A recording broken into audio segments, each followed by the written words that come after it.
그러나 날은 이미 어두워졌고 저녁 노을도 불빛도 전혀 보이지 않았다. 오직 바람만이 꾸준히 배를 끌어갈 뿐이었다.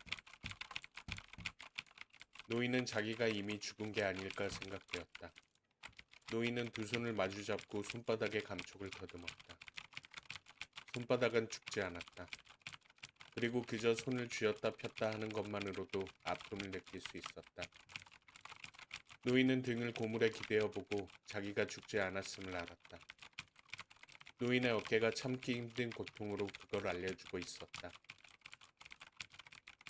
고기를 잡으면 온갖 기도를 드리겠다고 약속했지.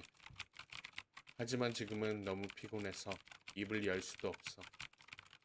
기도보다는 오히려 부대를 가져다 내 어깨를 덮는 편이 낫겠어.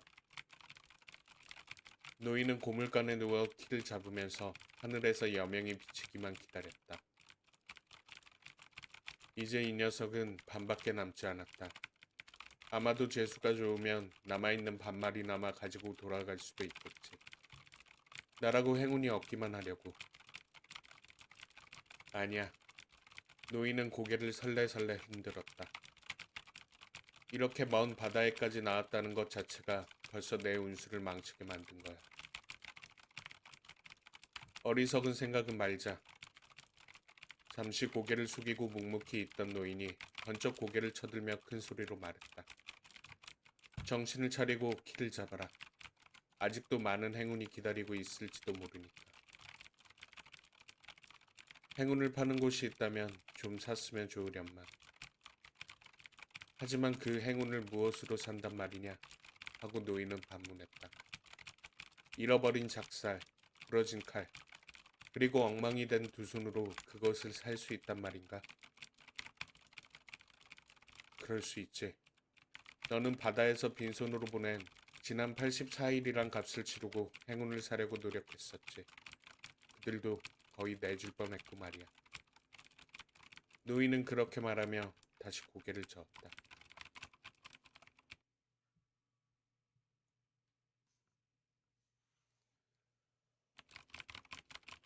쓸데없는 생각은 그만두자.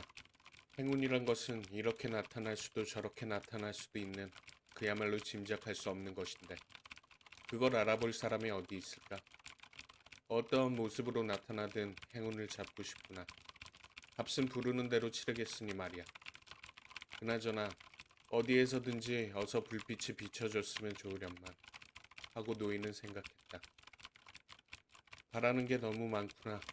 그러나 지금 원하는 것은 불빛뿐이야. 노인은 좀 더 편안한 자세로 키를 잡으려고 몸을 자주 뒤척였다. 그리고 또 온몸이 아픈 것을 보면 자기는 아직 죽지 않았다는 생각이 들었다.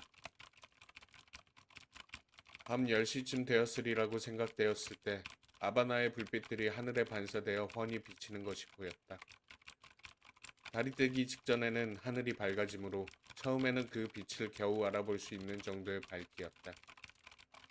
그러다가 점점 세게 부는 바람 때문에 물결이 일기 시작하는 바다 너머로 또렷이 불빛이 보였다. 노인은 불빛 쪽으로 키를 잡으며 이제 곧 이 멕시코 만류의 어귀에 들어가게 되었다고 생각했다. 이제 다 끝났으려나? 상어들이 다시 고기에 달려들지도 몰라. 그러면 이 어둠 속에서 무기도 없이 어떻게 그 상어떼에 대항한단 말이지? 노인은 온몸이 빳빳해지는 것 같았다. 상처와 긴장됐던 근육의 모든 부분들이 차가운 밤 공기 때문에 쓰라리고 아파왔다. 이제 다시 싸우지 않았으면 좋겠는데 하고 노인은 생각했다.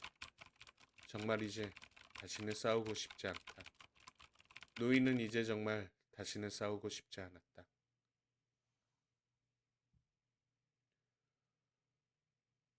그러나 자정에 이르자 그는 또다시 싸워야만 했다.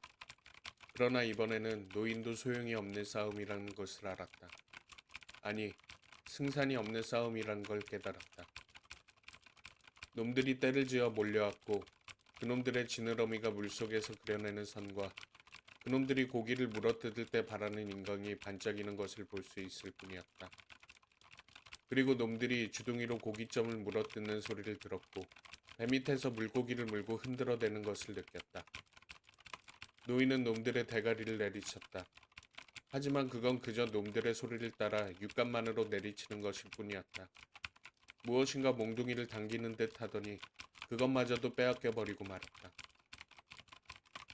노인은 키에서 손잡이를 떼어내어 두 손으로 움켜쥐고 닥치는 대로 마구 내리쳤다.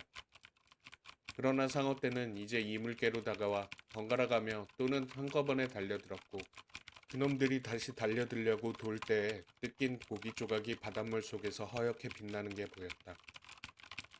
마침내 한 놈이 고기의 대가리께로 덤벼들었다. 노인은 이제 마지막이라는 걸 알았다. 노인은 키에 손잡이를 번쩍 쳐들어 잘 뜯기지 않는지 고기 대가리를 물고 늘어진 상어의 대가리를 필사적으로 내리쳤다. 한 번, 두 번, 계속해서 내리쳤다. 노인은 키 손잡이가 부러지는 소리를 들었다. 노인은 그 부러진 키의 손잡이로 상어를 찔렀다. 제법 찔려 들어가는 듯 했다. 노인은 부러진 끝이 뾰족하다는 것을 깨닫고는 다시 한번 찔러 넣었다. 상어는 물었던 것을 뱉고는 뒹굴면서 물러갔다. 이젠 놈들이 뜯어먹을 것이라곤 더 이상 없었다. 노인은 숨도 쉴 수 없었다. 입속에서 이상한 맛이 느껴졌다. 구리 같은 맛과 함께 달짝지근한 느낌이 입안을 감돌았다. 노인은 잠시 두려운 생각이 들었다. 그러나 피의 양이 많지는 않았다. 노인은 바닷물에 침을 뱉고 나서 말했다. 이것이나 먹어라, 갈라노야. 그리고 네가 이 늙은이를 죽이는 꿈이나 꾸어라.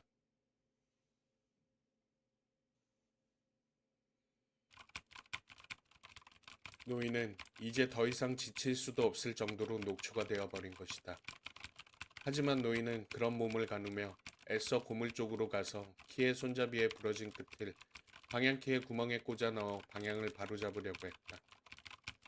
노인은 부대를 어깨에 두르고 배의 방향을 조종했다. 배는 무척 가볍게 항해했다. 노인은 아무런 생각도 어떤 느낌도 없었다. 이제 모든 것을 초월했고 할 수 있는 한 잘, 그리고 요령있게 배를 다루어 고향항구로 돌아가고 있었다. 한밤중에 다시 한번 상어떼가 마치 식탁에 남은 음식을 쓸어 먹기라도 하려는 것처럼 고기의 잔해에 덤벼들었다. 그러나 노인은 관심을 두지 않았다. 키를 잡아 항구로 돌아가겠다는 생각뿐이었다. 그는 그저 배가 끌고 가야 할 짐이 없기 때문에 무척 가볍게 그리고 아주 잘 달리고 있다는 것을 느낄 뿐이었다. 배는 무사하군 하고 노인은 생각했다. 어쨌든 키 손잡이 말고는 손상된 곳이 없지 않은가. 손잡이 정도야 간단히 바꿔 낄 수 있어. 노인은 자신의 배가 해류 속에 편승하고 있는 것을 느꼈고 드디어 해변을 따라 줄지어 선 마을의 집들에서 흘러나오는 불빛을 볼 수 있었다. 노인은 자기가 어디쯤에 있는지를 알 수 있었으며 별로 힘들이지 않고 집으로 갈 수 있다는 것도 알았다. 하여튼 바람은 우리의 친구야. 언제나 그런 것은 아니지만 때때로 그렇지. 하고 노인은 생각했다. 바다에는 우리의 친구도 있고 적도 있지.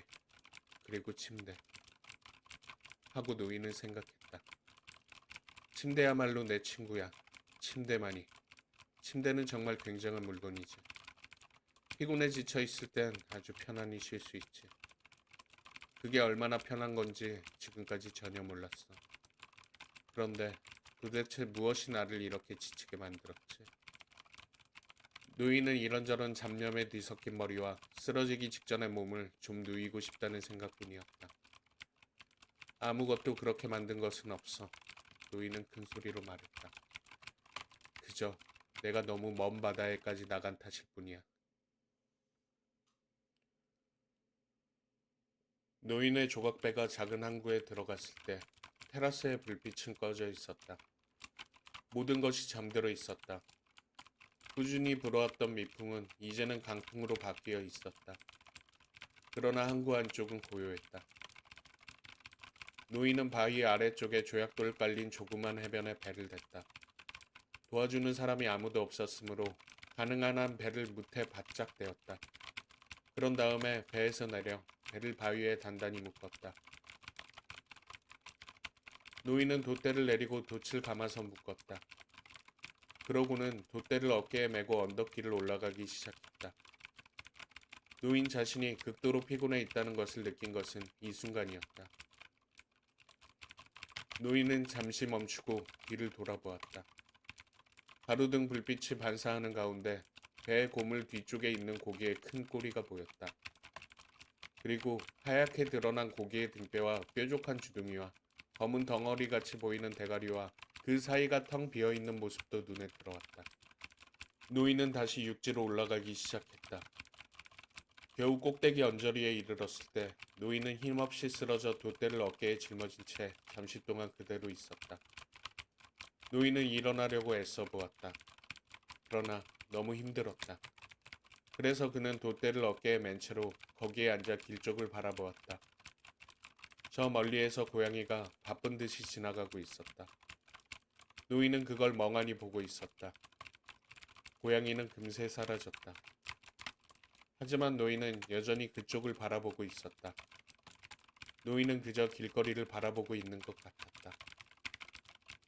노인은 드디어 어깨에 짊어진 돛대를 땅바닥에 내려놓고 일어섰다. 그런 다음 돛대를 집어들어 다시 어깨에 메고 나서 힘겹게 언덕길을 올라가기 시작했다. 그는 오두막에 도달하기까지 5번이나 주저앉아야 했다.